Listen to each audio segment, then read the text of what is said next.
Dear student, आज के इस लेक्चर में हम पढ़ेंगे ग्राहम्स लॉ ऑफ डिफ्यूजन और इफ्यूजन। ध्यान से देखिएगा। First of all what is mean by diffusion और फिर हम समझेंगे what is mean by effusion.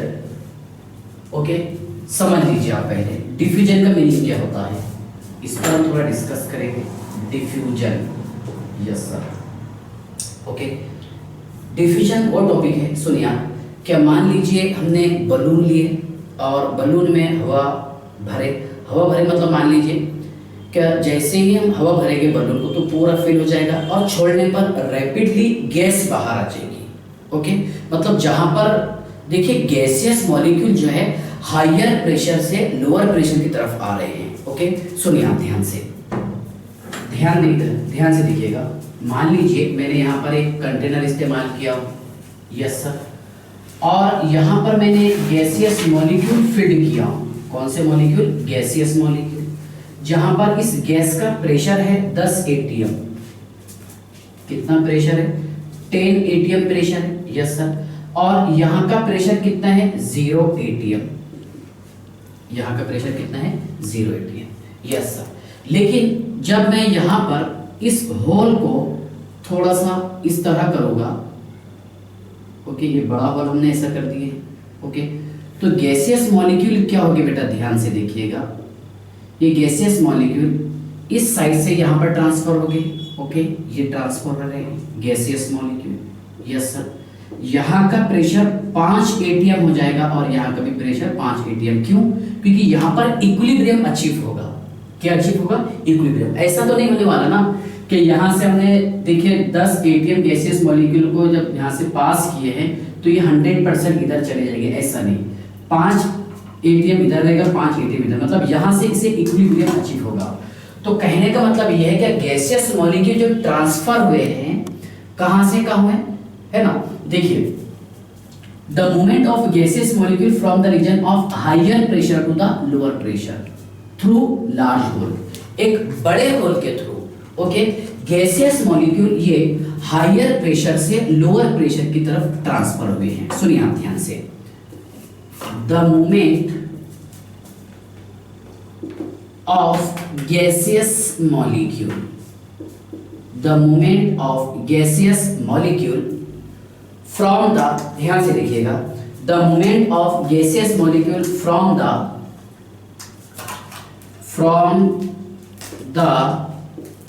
region of the movement of gaseous molecule from the region of higher pressure to the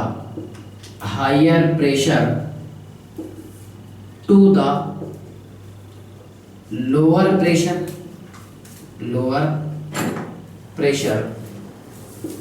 through large hole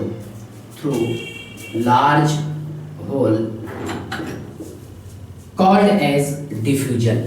इसे हम क्या बोलेंगे बताइए आप? डिफ्यूजन। ध्यान से देखिएगा, जो मैं आपको पहले एग्जांपल बताया था कि मान लीजिए हमने बलून लिए और उसको फूटे तो पूरा फुल हो जाएगा, यस सर। और जैसे वहां से हम उसका कॉर्क मान लीजिए, आप कैप मान लीजिए, उसको ओपन करेंगे तो रैपिडली गैस बाहर आ जाएगी। यानी गैसियस मॉलिक्यूल जो है, सुनिए, हायर प्रेशर से लोअर प्रेशर की तरफ ट्रांसफर हो रहे हैं, है ना? सेम बात। The movement of gaseous molecule from the region of higher pressure to the lower pressure through large hole called as diffusion। इसे हम क्या बोलेंगे? Diffusion, yes sir. अब इफ्यूजन ध्यान से देखिए। मान लीजिए आपका टायर ट्यूबलेस है, टू व्हीलर आप चला रहे हैं, उसमें एक पिन चुभ गई गलती से, ओके, तो वो धीरे धीरे वहां से गैस लीकेज होगा, धीरे धीरे गैस बाहर आएगी, यस सर। सेम वही कंसेप्ट। क्या मान लीजिए हमने यहाँ पर इस्तेमाल किए हैं एक कंटेनर, यस सर। देखिए सेम यहाँ पर मैंने एक कंटेनर इस्तेमाल किया हूँ। इसका प्रेशर कितना है बेटा? सर इसका प्रेशर है 10 एटीएम। कितना प्रेशर है? 10 एटीएम। यहाँ कितना था? 0 एटीएम, यस सर। आगे क्या होगा? ध्यान से देखिएगा कि हमने यहाँ पर एक पिन लगा दिए, यस सर, ओके, होल कर दिए थोड़ा सा पिन लगा करके, यस सर। तो क्या होगा कि गैसेस मॉलिक्यूल धीरे धीरे, ओके, हायर प्रेशर से लोअर प्रेशर की तरफ जा रहे हैं। सेम बात तो सर आपने यहाँ पर बोली, लेकिन डिफरेंस क्या है कि यहाँ पर मैंने लार्ज होल का इस्तेमाल किया था और यहाँ पर मैंने यूज किया हूँ स्मॉल होल का। यस सर, इक्विलिब्रियम अचीव होगा 5 एटीएम और ये क्या रहेगा 5 एटीएम। ओके, बस एक ही शब्द का डिफरेंस है, ध्यान से देखिए। Effusion means the movement of gaseous molecule from the region of higher pressure to the lower pressure through very tiny hole, बहुत छोटे होल के थ्रू, है ना, गैसियस मॉलिक्यूल के का ट्रांसफर होना हायर प्रेशर से लोअर प्रेशर की तरफ। जैसा एक छोटे से एग्जांपल बताया मैंने आपको कि मान लीजिए हमारे पास एक ट्यूब है और हमने उसको पिन किए, एक ट्यूब उसको पिन किए, तो वहां से गैस रैपिडली बाहर नहीं आएगी, धीरे धीरे गैसियस मॉलिक्यूल बाहर आएंगे, that is called as diffusion. और वही मैं एग्जांपल यहां लिखा हूं। ओके, तो ध्यान से देखिएगा, effusion means the movement of gaseous molecule, the movement of gaseous molecule, okay, from the region of the movement of gaseous molecule from the region of higher pressure to the lower pressure, from the region of higher pressure to the lower pressure, yes sir, through, ध्यान से देखिए, through very tiny hole, बहुत छोटे whole के थ्रू, okay, called as effusion, क्या बताइए आप, called as effusion, yes sir। Difference I hope आपको समझ में आ गया होगा। फर्क क्या लगा यहाँ पर आपको, सर यहाँ पर हमने एक छोटा एक टाइनी होल का इस्तेमाल किए और यहाँ पर मैंने लार्ज होल का इस्तेमाल किया हूँ। अपना हेडिंग क्या है, Graham's law of diffusion and effusion. देखिए ग्राहम का जो लॉ है ये गैसियस मॉलिक्यूल के लिए, पहला पॉइंट से ये समझाया डिफ्यूजन और इफ्यूजन किसको बोलेंगे, यस सर। ओके, इसके बाद ध्यान से देखिएगा, क्या द रेट ऑफ डिफ्यूजन और इफ्यूजन, यानी यहाँ पर गैसियस मॉलिक्यूल जो है, ठीक है, ये कितनी तेज रफ्तार से डिफ्यूज्ड हो रहे, यानी अगर मैं यहाँ पर अलग अलग गैस के लिए एक्सपेरिमेंट अप्लाई करके देखूंगा, मान लीजिए अगर मैं यहाँ पर आपसे क्वेश्चन ये पूछता हूँ बेटा, क्या यहाँ पर मैंने हीलियम गैस का इस्तेमाल किया हूँ, नियॉन का इस्तेमाल किया हूँ, आर्गन का इस्तेमाल किया हूँ, ओके, क्रिप्टॉन गैस का और ज़ेनॉन का इस्तेमाल किया हूँ, यस सर, तो इसमें सबसे ज्यादा डिफ्यूजन या फिर इफ्यूजन किसका होगा? अगर मान लीजिए मैं यहाँ पर देखिए इस कंटेनर में हमने हीलियम का इस्तेमाल किया, फिर नियॉन का किया, फिर आर्गन का, फिर क्रिप्टॉन और फिर ज़ेनॉन, अलग अलग गैसेस मैंने इस्तेमाल किया हूँ। और आपसे क्वेश्चन ये पूछा हुआ है क्या इसमें सबसे ज्यादा डिफ्यूजन की स्पीड, रफ्तार और गति किसकी रहेगी? ओके, तो ये प्रॉब्लमेटिक काम है, यस सर, क्योंकि गैसियस मॉलिक्यूल है, यहाँ पर हमने इसका वॉल्यूम सेम लिए हैं और यहाँ पर इसका प्रेशर सेम है, 10 एटीएम पर इसको रखे हैं। ओके, अगर मैं डायरेक्ट आपको ये बता दूंगा हीलियम, फिर नियॉन, फिर आर्गन, फिर क्रिप्टॉन, फिर ज़ेनॉन, तो आप सोच रहे होगे कि सर बट हाउ, यस, तो ध्यान से देखिएगा, इसका आंसर ये है द रेट ऑफ डिफ्यूजन और effusion of gases, the rate of diffusion और effusion of gases is inversely proportional to the square root of molar mass, okay, square root of molar mass और density। कहने का मतलब ये है जिस gas का मोलार मास जितना ज्यादा होगा उस गैस का रेट जो है कम होगा।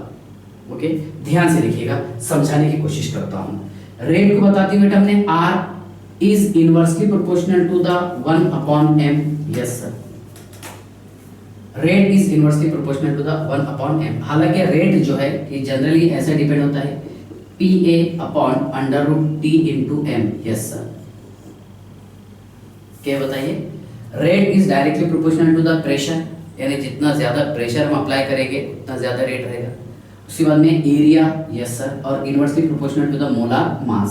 ठीक है, अभी हमें इस पर डिस्कस करना है। ओके, तो ध्यान से देखिएगा, the rate of diffusion or the rate of diffusion or effusion of gases, ध्यान से देखिएगा, the rate of diffusion or effusion of gases is inversely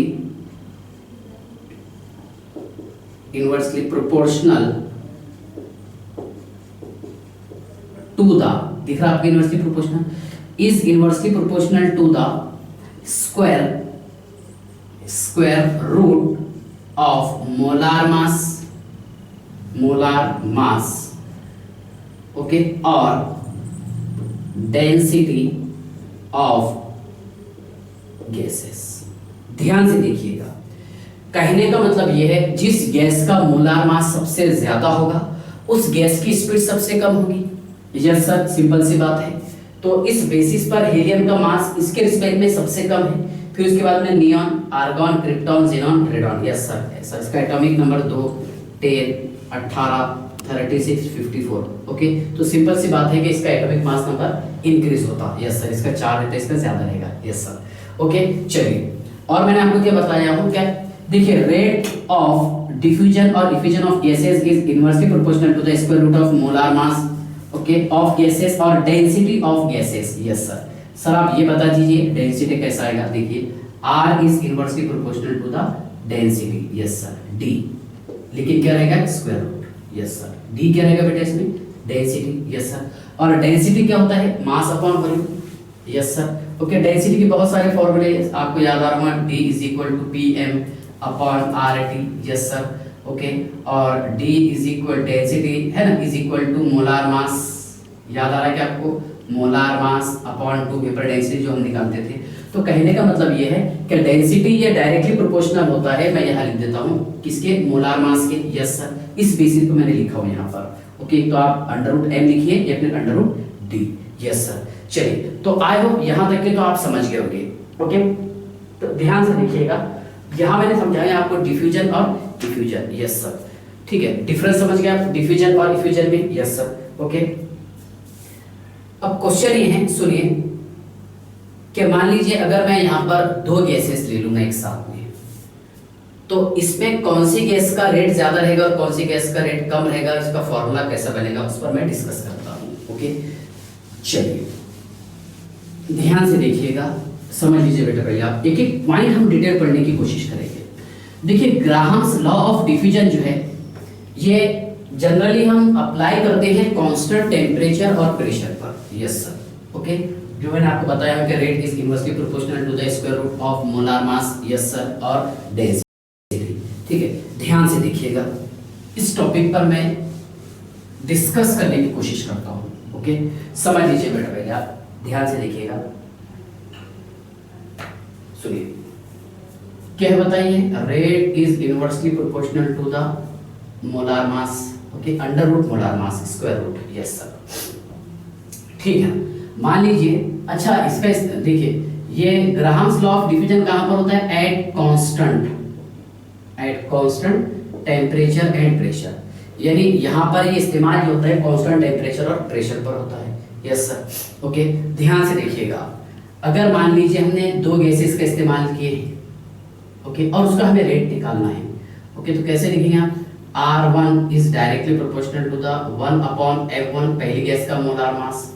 yes sir, और R2 is inversely proportional to the, yes sir, inversely proportional to the second gas का molar mass. Yes sir, क्या आप इसे ऐसे लिख सकते हैं, R1 is equal to the K, yes sir, into 1 upon under root M1। Yes sir, और R2 is equal to the K into 1 upon under root M2।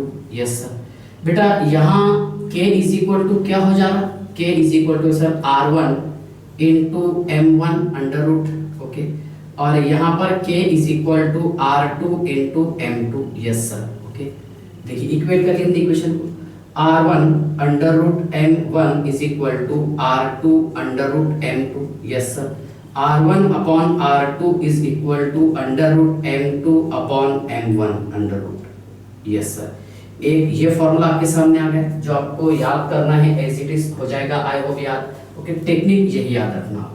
Okay, second point ध्यान से देखिएगा, देखिए, rate is inversely proportional to the under root D। Yes sir, density जो just बताया आपको, कहां पर, at constant temperature and pressure. Yes sir, okay, तो ध्यान से देखिए, पहली गैस के लिए, फर्स्ट गैस के लिए R1 is directly proportional to the 1 upon D1, पहली गैस का density. So R1 is equal to, yes sir, R1 is equal to K 1 upon yes sir under root D1. So K is equal to R1 into under root D1. Yes sir. Second case के लिए R2 is inversely proportional to the 1 upon D2. Yes sir. So R2 is equal to K 1 upon under root D2. 1 upon under root D2. Yes sir. So K is equal to, क्या sir हम ऐसे लिख सकते हैं? Yes बेटा, ध्यान से लिखिएगा. K is equal to R2 into under root D2. थोड़ा सा इक्वेट कर लीजिए आप इसको. Yes sir. R1 into under root D1 is equal to R2 into under root D2. So R1 upon R2 is equal to under root D2 upon under root D1. Yes sir. ये हमें sir समझ में आ गया. Okay, ध्यान से लिखिएगा. तो यहाँ पर किस पर निकाले हमने? Eight constant temperature and pressure. Yes sir. Constant temperature और प्रेशर पर हमने यहाँ निकाले हैं ग्राम्स लॉ ऑफ डिफ्यूजन का इक्वेशन. Yes sir. ओके, इसके बाद ध्यान से देखिएगा क्या रेट, देखिए इन टर्म्स ऑफ वॉल्यूम, मैं वॉल्यूम के टर्म में निकालने की कोशिश करता हूँ. ओके, ध्यान से देखिए. मान लीजिए क्या यहाँ पर एक हमने कंटेनर का इस्तेमाल किए और यहाँ पर इसका एक तो डिफ्यूजन या फिर डिफ्यूजन. Yes sir. ये गैसियस मॉलिक्यूल इधर से इधर ट्रांसफर हो रहे. ओके, और कितने हो रहे? 1 सेकंड के अंदर. ओके, 1 मिनट के अंदर. That is rate. Okay, so rate is equal to the volume of gas diffused, volume of gas diffused और डिफ्यूज्ड. और उसके लिए टाइम लगता है, टाइम रिक्वायर्ड फॉर डिफ्यूजन और डिफ्यूजन. Yes sir. सो बेटा आप ऐसे लिख सकते हैं क्या? R is equal to, yes sir, V upon T. Yes sir. So पहली गैस के लिए R is equal to, yes sir, ये ऐसा है, R is directly proportional to the V और inversely proportional to the time. Yes sir. So R is equal to, yes sir, K into V by T. Yes sir. So R1 is equal to K into V1 upon T1. Yes sir. और R2 is equal to K into V2 upon T2. Yes sir. Okay, ध्यान से देखिएगा यहाँ पर R1. Okay, देखिए ये तो constant है सर यहाँ पर. चलिए बेटा हम एक काम कर सकते हैं, क्या R1 upon R2 is equal to, yes sir, R1 upon R2 is equal to क्या कर देंगे? R1 का वैल्यू लिखा V1 upon T1 upon V2 upon T2. Yes sir, इसका रेशियो निकाल रहे हैं. So R1 upon R2 is equal to V1 into T2 time into upon V2 into T1. Yes sir. Okay, ये किस में है? In term of volume. किसके term में बताइए आप? वॉल्यूम के टर्म में. Yes sir. सेम यहाँ से भी वही फॉर्मूला आ रहा है ना. Yes sir. देखिए K is equal to R1 into T1. Okay, upon क्या रहेगा बताइए आप? Upon V1. Yes sir. ठीक है ना, अपॉन क्या आएगा? देखिए R1 इंटू, हाँ वो यही की बात है. Yes sir.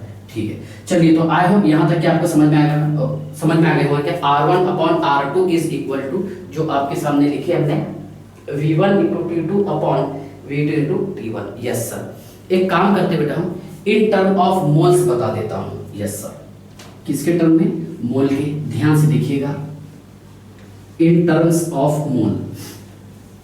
ओके, वो वॉल्यूम के टर्म में बात की हमने यहाँ पर, in terms of moles.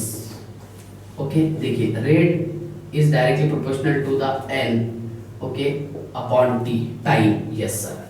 Okay, कैसे लिखिए बेटा? R1 is equal to the K. Yes sir.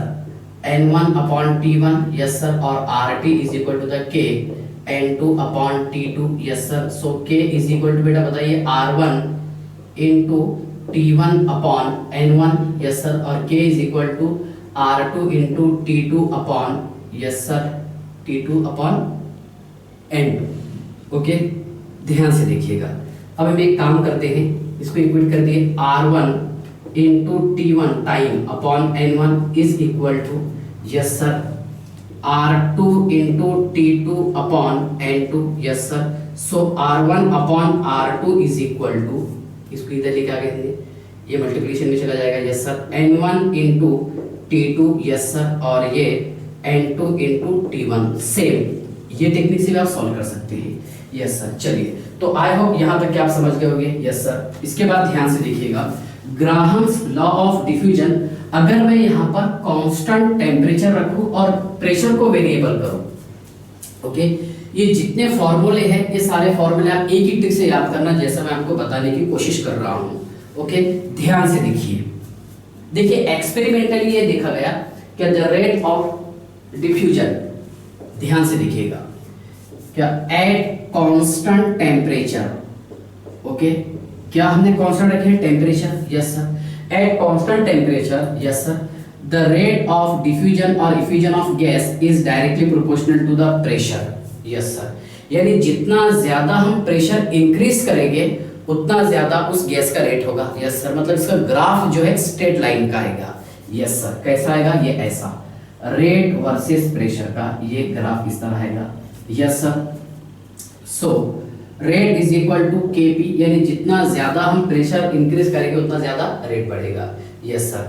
क्या बेटा हम ऐसा लिख सकते हैं, सुनिए आप ध्यान से, मैं आपको बताता हूं, क्या rate is equal to K into P by, okay, under root M, yes sir, बिल्कुल लिख सकते हैं, ओके। अब यहां पर अगर फर्स्ट गैस के लिए लिखेंगे R1 is equal to the K into P1 upon under root M1, yes sir, okay.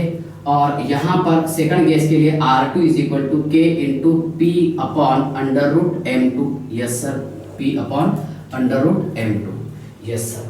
थोड़ा सा अच्छा, ये P2 रहना बेटा सेकंड गैस के लिए, गैस फर्स्ट और ये gas second, yes sir. So K is equal to, इस इक्वेशन को लिखते हैं हम R1 into under root M1 upon P1, yes sir, और K is equal to R2 into under root M2 upon P2, yes sir, upon क्या रहेगा P2, ठीक है। चलिए यहाँ पर इक्वल है तो दोनों इक्वेशन को लिख देते हैं, R1 into under root M1 upon P1 is equal to, yes sir, R2 into, okay, under root M2 upon P2, yes sir. So R1 upon R2 is equal to, yes sir, P1 upon P2, yes sir, ये multiplication में चला जाएगा, okay, into, yes sir, M2 upon under root M1, ये एक equation है, yes sir, ठीक है।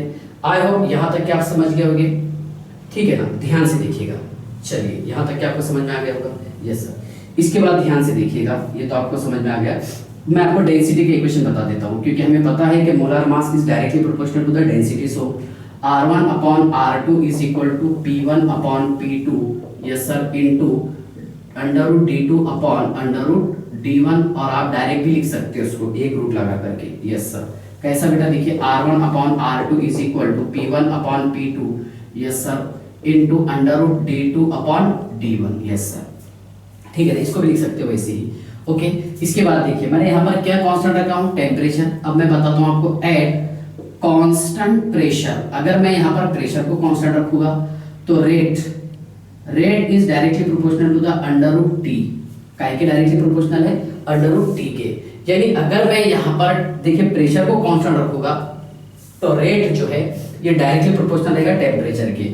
अगर मान लीजिए क्या यहाँ पर टेम्परेचर, सुनिए आप, टेम्परेचर अगर 400 केल्विन है तो रेट कितना बढ़ेगा, 20 टाइम्स बढ़ेगा सर, क्योंकि इसका स्क्वायर रूट कितना आ जाएगा, 20 आ जाएगा सर, ओके, रूट हटाएंगे, yes, okay. So rate R1 is equal to the K into, okay, ध्यान से देखिए आप, K into under root T1, yes sir, upon M1 कर दो under root, yes sir, okay, ध्यान से देखिएगा, यस सर।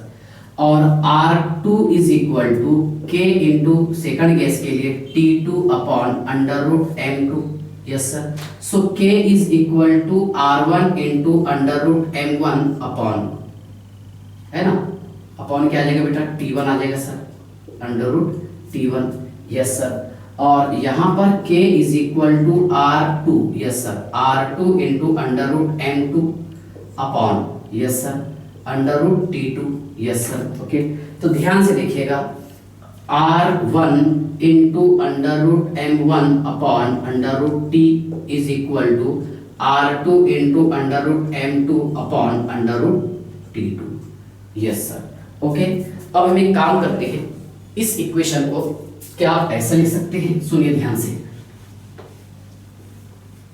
चलिए ये पॉज करके नापते हैं जिसमें, हाँ देखिए R1/R2 इसके टर्म में लिखना है हमें, R1/R2 ये क्या है बेटा T1 है ना सर यहाँ, yes okay. R1/R2 is equal to, ये क्या था बेटा, ये T1 था सर, और कुछ कहीं बाकी रहा क्या, नहीं ठीक है। R1/R2 is equal to okay under root T1/T2, तो मैं लिख सकता हूँ ये under root T1/T2, yes sir चलेगा, चाहे तो आप 2 बार रूट लगाइए ओके, इनटू यस सर ध्यान से देखिएगा M2/M1 under root M2/M1, yes sir okay. बस सेम है, यहाँ पर क्या था अंडर रूट था T, तो यहाँ पर अंडर रूट T आ गया T1/T2, यस सर ओके। तो ध्यान रखिएगा ये है ग्राहम्स लॉ ऑफ डिफ्यूजन, क्या बोलिए ग्राहम्स लॉ ऑफ डिफ्यूजन। अच्छा डेंसिटी के रिस्पेक्ट में बता देता हूँ आपको, so R1/R2 is equal to under root T1/T2 into under root D2/D1, ये इंपॉर्टेंट फॉर्मूले। तो ये टॉपिक था बेटा ग्राहम्स लॉ ऑफ डिफ्यूजन, क्या है Graham's law of diffusion okay. अब इसके न्यूमेरिकल्स प्रॉब्लम बाकी है जो आपको इन डिटेल समझाना है ओके। तो मैं एक काम करूंगा, Dalton's law of partial pressure और ग्राहम्स लॉ ऑफ डिफ्यूजन, इनके न्यूमेरिकल एक तो एक लेक्चर में ले लूंगा, फिर छोटे छोटे 2 लेक्चर कर लूंगा इसके लिए ओके। जब तक कि आप पढ़ाई करते रहिए, इसके बाद हम पढ़ेंगे काइनेटिक थ्योरी ऑफ गैसेस। चलिए ठीक है, बाय।